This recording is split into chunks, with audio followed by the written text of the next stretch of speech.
Well, let's JC one more time. I tell you, I wonder how long it'll take me to tell the entire story of my life on YouTube. I seems like I'm always remembering things that happened to me, mostly when I was a little kid.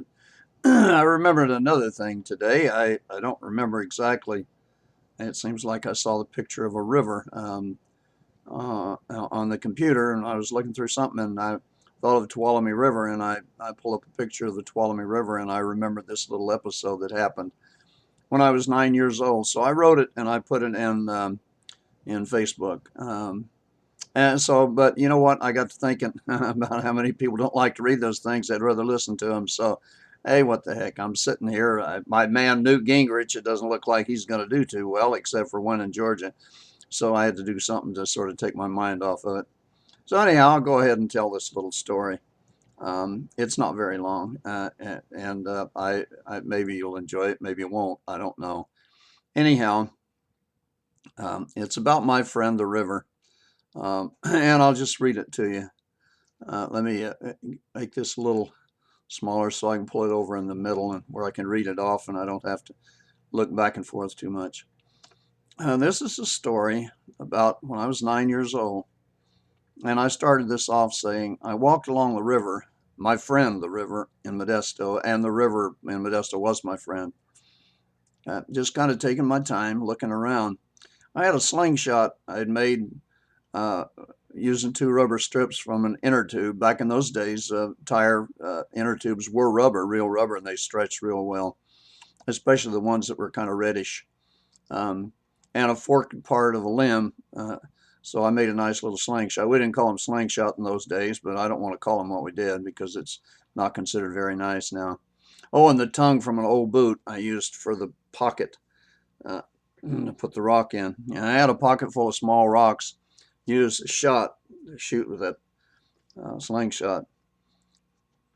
So I was walking along and I looked up by this big old oak tree and I saw an oak ball and I went, shot that oak ball and just knocked it right off the tree. It was about 30 or 40 feet away. And I let it go and I got it. It fell to the ground, mortally wounded. This is how I read this, how I wrote this. I was about 9 years old and I spent most of my time at the river, the Tuolumne River. My best friend, I must say, while I was a child. Remember now, I was 9 years old. Anyhow, I kept walking and I looked up just as a small bird, a little sparrow, flew in and lit on a limb not very far away. Without thinking too much about it, I put a rock in that slingshot and turned loose on that little bird. It was a good shot. A couple of feathers flew and that little bird fell to the ground. I ran over to it and it was flopping around a little bit, struggling, trying to stand up. Gosh, I felt a cold sweat form along my hairline, my forehead, and looking at it, my stomach felt a little bit queasy.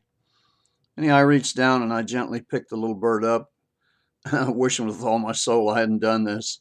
He looked at me and he tried to peck my hand. Well, I looked him over pretty good. I didn't see anything that was broken. Uh, so I wondered, what am I going to do with this little fella? Gosh. Anyhow, I looked around and I saw the crook in the limb of the tree where the two limbs came down, a pretty good size crook in the tree, and it was pretty wide. So I took that little bird and I set it in the crook of that tree. And I watched her for a few minutes. It just kind of sat there, kind of leaning over to one side, sort of crooked looking. I watched it for a little while, and finally I turned and walked away from that little sparrow. I never did look back. I was afraid to look back. I've always hoped in my heart, though, that that little bird came around and finally flew away.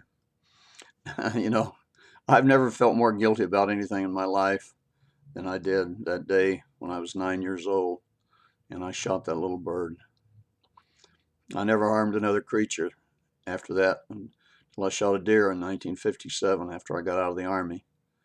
Of course, we ate the deer, but frankly, I didn't feel too good about that one either. Life is really strange, I guess. It's different from day to day, and I tell you, the things that we think about and remember are, I don't know if it's a blessing or a curse. Anyhow, this is another little story, a little episode in my life as a child in Modesto, California, down on the Tuolumne River, my friend. Is JC, and I'll see you down the road if the good Lord's willing. and the creek don't rise.